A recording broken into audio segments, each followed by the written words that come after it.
Good morning विद्यार्थियों, आप सभी का इस YouTube चैनल पर स्वागत अभिनंदन।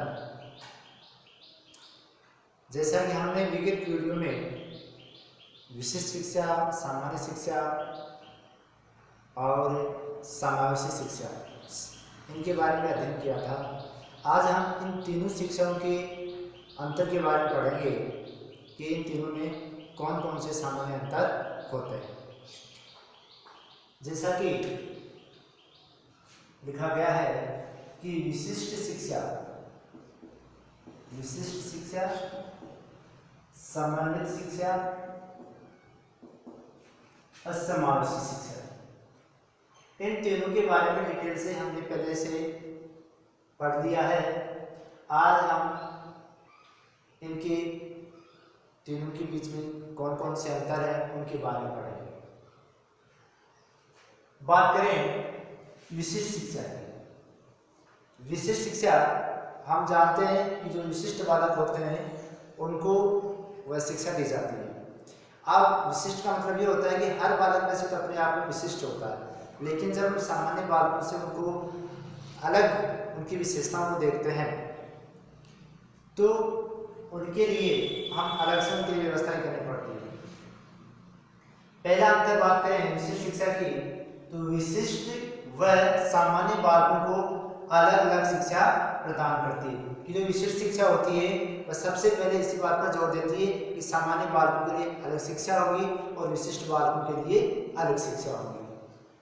सामान्य शिक्षा या एकीकृत शिक्षा एक ही बात है। यह क्या कहती है? यह कहती है कि समान रूप से शिक्षा प्रदान करती है। कि जो समन्वित शिक्षा है वह बालकों को समान रूप से शिक्षा देती है, चाहे उसके अंदर विकलांग बालक हो और चाहे सामान्य बालक हो। फिर बात करें समावेशी शिक्षा की, तो समावेशी शिक्षा क्या कहती है? ये कहती है पूर्ण समय में एक साथ शिक्षा प्रदान करना।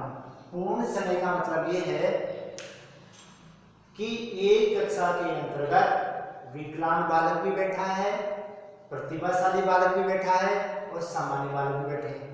तो एक समय में 40 मिनट का कालांश होगा तो उनको समान समय दिया जाएगा, चाहे उसमें विशिष्ट बालक हो और चाहे उसके अंदर सामान्य बालक हो। लेकिन सामान्य शिक्षा में क्या होता है?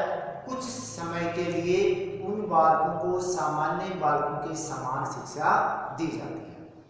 ये हुआ पहला अंतर।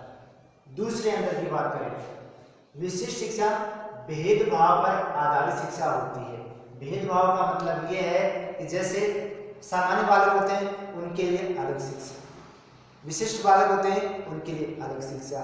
जैसे अंधे बालक हैं उनके लिए लिपि अलग होती है, उनके लिए ब्रेल लिपि का प्रयोग किया जाता है।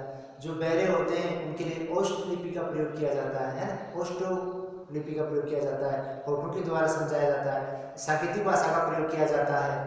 तो इसका मतलब ये हुआ कि जो विशिष्ट शिक्षा है वह बालकों में क्या पैदा करती है? भेदभाव पैदा करती है या भेदभाव पर आधारित होती है। सामान्य शिक्षा है ये समान शिक्षा पर आधारित होती है, लेकिन कुछ समय के लिए, क्योंकि हमने ये पढ़ा कि एकीकृत शिक्षा होती है और कुछ समय के लिए जो विशिष्ट बालक हैं उनको सामान्य बालकों के साथ रखा जाता है। फिर वहां पर जिस बालक का रुचि हो जाती है सामान्य बालकों के साथ रहने की तो उनको रख लिया जाता है और बाकी को वापिस उनके अपने विद्यालय में भेज दिया जाता है। समाज शिक्षा समानता पर आधारित शिक्षा होती है। समाज शिक्षा किसी प्रकार के विकलांग, प्रतिभाशाली, सामान्य बालकों में कोई भेदभाव नहीं करती है, सभी को समान रूप से शिक्षा देती है। फिर नंबर 3 विशिष्ट शिक्षा।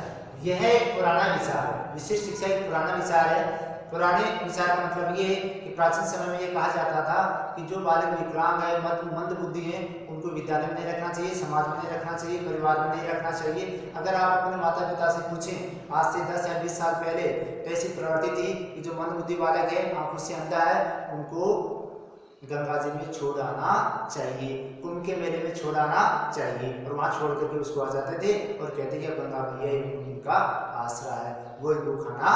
ऐसी प्रवृत्तियां थी। कहने मतलब है कि उनमें समाज में उनका कोई योगदान नहीं है, वह समाज के लिए बोझ है, ऐसी परंपराएं थी। और ये क्या कहती है कि ये पुराना विचार है कि जो विशिष्ट बालक है अपंग बालक हैं उनको अलग से पाठ्यक्रम होना चाहिए, अलग से शिक्षा होनी चाहिए, अलग से खेल कूद सामग्रियाँ होनी चाहिए, मतलब एक भेद पैदा करती जो हमने पहले पढ़ लिया था। फिर समय शिक्षा क्या कहती है? ये शिक्षा का नवीन और प्रगतिशील रूप है।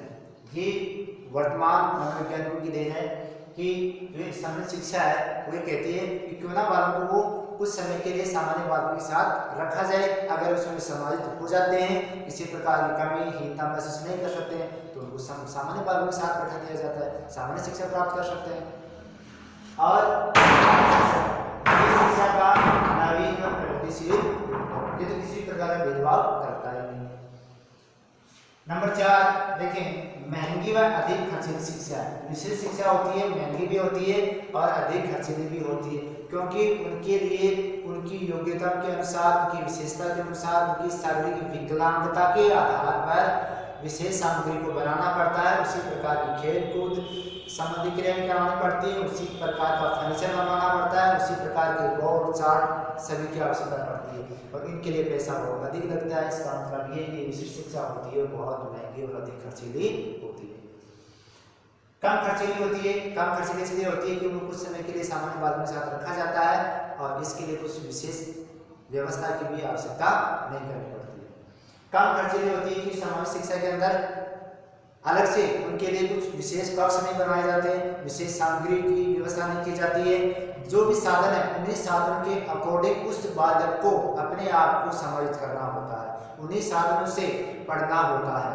उनके लिए अलग से कोई कक्ष, अलग से कोई अध्यापक, इनके लिए कोई विशेष सुविधा नहीं दी जाती है।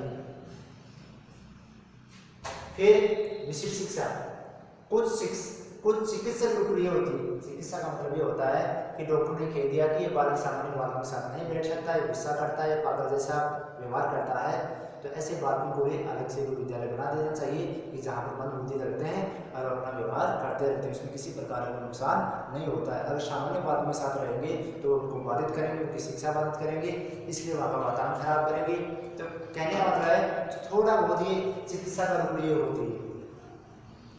और समय शिक्षा ये मनोवैज्ञानिक शिक्षा है और सामान्य भी मनोवैज्ञानिक का मतलब ये है कि मनोवैज्ञानिक ये कहते हैं कि शिक्षा प्राप्त करना एक सामान्य बालक के लिए ही जरूरी नहीं है, वह हर प्रकार के बालक के लिए जरूरी है। कहने का मतलब है कि इस संसार के अंदर जिस व्यक्ति ने जन्म लिया है, जो भी बालक है वह उस देश की प्रतिभा है, चाहे उसके शारीरिक आम क्षत विक्षत हो, लेकिन उस देश की प्रतिभा और देश की धरोहर है। फिर अंतिम देखें, अपंग व सामान्य बालकों को अलग करती है।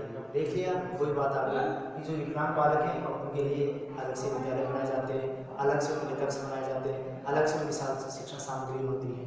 जबकि सामान्य शिक्षा होती है वो समान रूप से शिक्षा देती है और सामान्य शिक्षा भी समान रूप से शिक्षा देती है।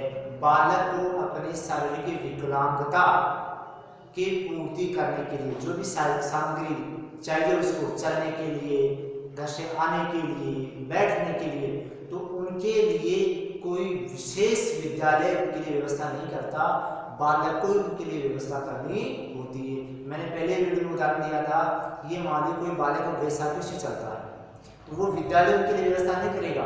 अगर बालक अपने पास बैसाखी चल करके आ सकता है, बैठ सकता है, तो क्लास के अंदर पढ़ाने वाला और जो सामान्य बालक बैठे हैं उनकी सहपाठी, उनको कोई आपत्ति नहीं है। आपत्ति होगी तो उस बालक को होगी जो पढ़ने के लिए आया है। अगर उसको आपत्ति नहीं है, वो कहता है कि मैं आराम से आ सकता हूँ, बैठ सकता हूँ, कोई दिक्कत नहीं है, तो उसको समान उसे शिक्षा दी जाती है। तो इस प्रकार की शिक्षा को कहते हैं समावेशी शिक्षा।